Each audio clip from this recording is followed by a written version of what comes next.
내일부터 또 3일간의 즐거운 연휴가 있는 이 바쁜 저녁 시간에 이렇게 참가해서 다른 청년들의 이야기를 들어주겠다라고 하신 여러분들에게 제가 먼저 감사의 말씀을 드립니다. 그래서 오늘 저희 하루 수업은 광주 청년센터와 이야기 브릿지가 함께 진행을 하고 있고요. 그래서 오늘 우리 광주 청년센터의 청년센터장 임태균 센터장님의 먼저 간단한 인사말로 행사를 시작해 보도록 하겠습니다. 큰 박수 부탁드리겠습니다. 광주에서 또 색다른 꿈을 꿀 수 있게 하기 위해서 생활학교는 도전하는 사람들, 도전하는 청년들을 만나기 위해서 강연을 듣고 좀 더 여러 가지 꿈과 여러 가지 생각을 갖게 하기 위해서 진행하고 있습니다. 장애를 가지고 있는 청년분들의 이야기인데요. 두 분 다 공통적으로 시각장애를 현재 가지고 계시고요.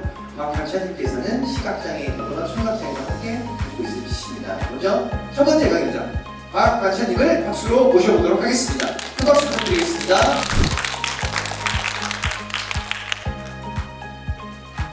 안녕하세요. 만나서 반갑습니다. 오늘 여러분들에게 청년은 오늘 또 첼로를 연주합니다 라는 주제로 강연을 하게 된 박관찬이라고 합니다. 말씀해주신 것처럼 저는 눈과 귀에 시각과 청각에 동시에 장애를 가지고 있습니다. 시청각 장애인이 아니라 그냥 청년, 한 사람의 청년으로서 어떤 첼로가 저에게 어떤 의미가 있는지 그런 부분을 한번 봐주시면 좋겠습니다.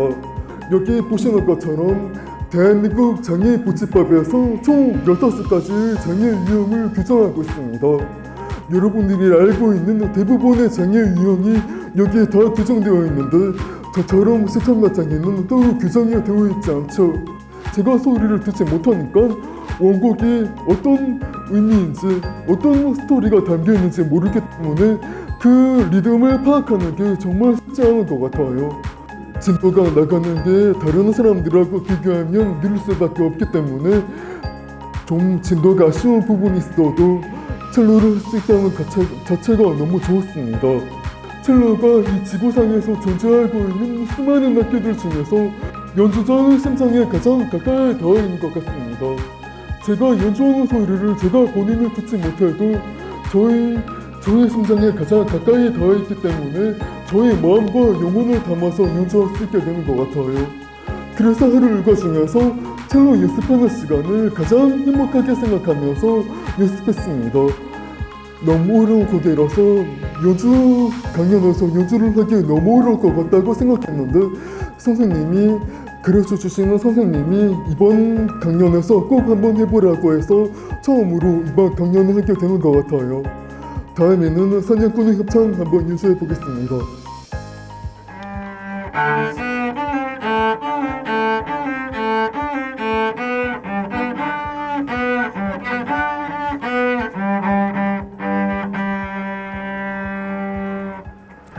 첼로 선생님이 저에게 해주신 말씀 중에 제가 가장 좋아하는 말이 있습니다. 못하는 게 있다고 생각하지 말고 못하는 게 있으면 할 수 있도록 바꾸면 되고요. 그리고 불가능한 게 있으면 그걸 가능하도록 바꾸면 됩니다. 그래서 여러분들도 해보기 전에 또는 해보지도 않고 무언가 낙담하거나 포기를 한다거나 그런 생각을 하지 않고 도전을 즐겨보시면 좋겠어요. 여러분들 주변에도 분명히 장애를 가지고 있는 사람들이 있을 겁니다. 장애를 가지고 있는 사람들을 바라볼 때 그 사람이 가지고 있는 장애를 먼저 바라보지 않으면 좋겠어요.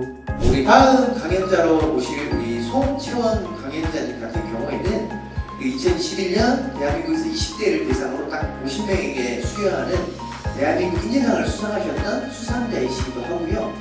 본인이 장애 인권에 대한 부분에 관심이 많으셔서 그런 분들의 정책 제안을 직접 행동으로 나서서 뭔가를 바꿔보려고 좀 더 나아지는 어떤 이런 인권들을 좀 개선하기 위한 노력들을 많이 하셨던 분이라. 네, 안녕하세요. 저는 송채원입니다.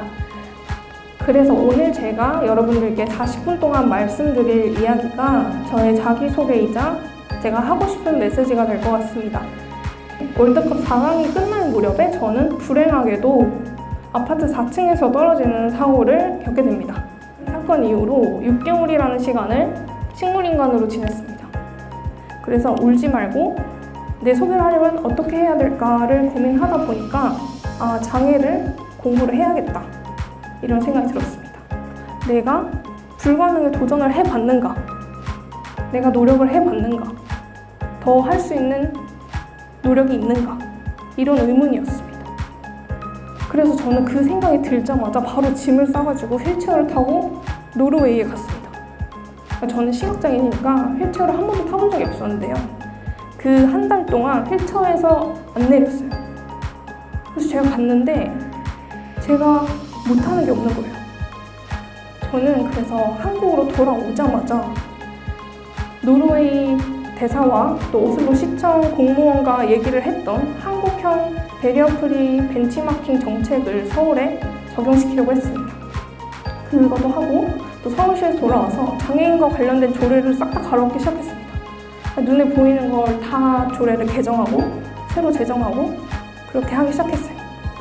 장애인이 일을 할 수 없는 이유는 장애인이 일을 할 수 없다라고 생각하는 사람들이 고용 정책을 만들고 채용 공고를 만들기 때문입니다. 일 진짜 못하고 말 안 통하는 사람 너무 많죠. 지금 막 머릿속에 떠오르죠. 본 사람 있죠. 근데 그 사람들은 일반 공채로 지원했다는 이유로 합격하자마자 본인의 직무를 배치받고 안정적 업무를 시작합니다. 하지만 장애인이라고 무조건 못할 거다, 일 잘 못할 거고 이거 못할 거다 라는 생각은 처음부터는 하지 않아주셨으면 좋겠습니다. 우리 사회는요, 사랑에 대한 결과에 책임을 지는 사람에게 자기결정권이 있다고 생각하죠. 과연 책임 능력이 없다고 해서 그 감정까지 사랑이 아닌 게 될까요? 저는 아니라고 생각하거든요. 그래서 장애인도 일을 할 수 있고 사랑을 할 수 있고 이런 게 다 중요한 것이 아니라 그냥 한 사람이니까 일을 할 수 있고 한 사람이니까 사랑을 할 수 있고 라고 생각해 주셨으면 좋겠어요. 저의 등짐은 장애였습니다.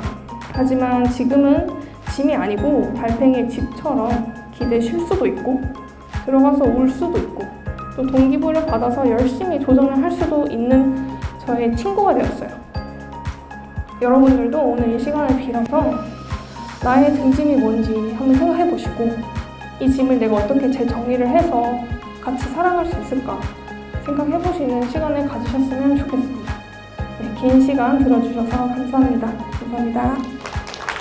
혼자 연주하실 때하고 이렇게 많은 분들 앞에서 연주하실 때 어떻게 좀 다른 기분을 느끼시는지?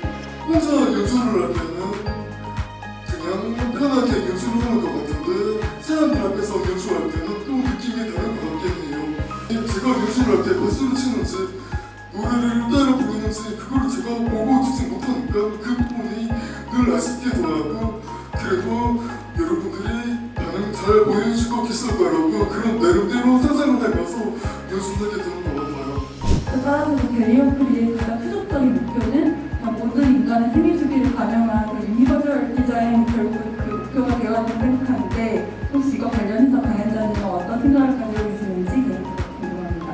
네, 장애를 정의할 때요, 우리나라는 의료적 기준에 근거를 하고 있습니다. 눈이 얼마나 안 보이는지, 시력이 얼마나 나쁜지. 그런데 선진국을 가면요, 의료적 기준이 아니고 사회적 어려움이 있으면 모두 장애인으로 칩니다. 궁극적으로 사회적인 베리어프리라든지 유니버설 디자인 이런 것은 그 인식, 아예 사회적 인식이 장애인을 장애인으로 바라보지 않는 것을 가는 데 필요한 단계일 뿐이지 목적이 되지는 않는다고 생각합니다. 하나, 둘, 셋, 화이팅!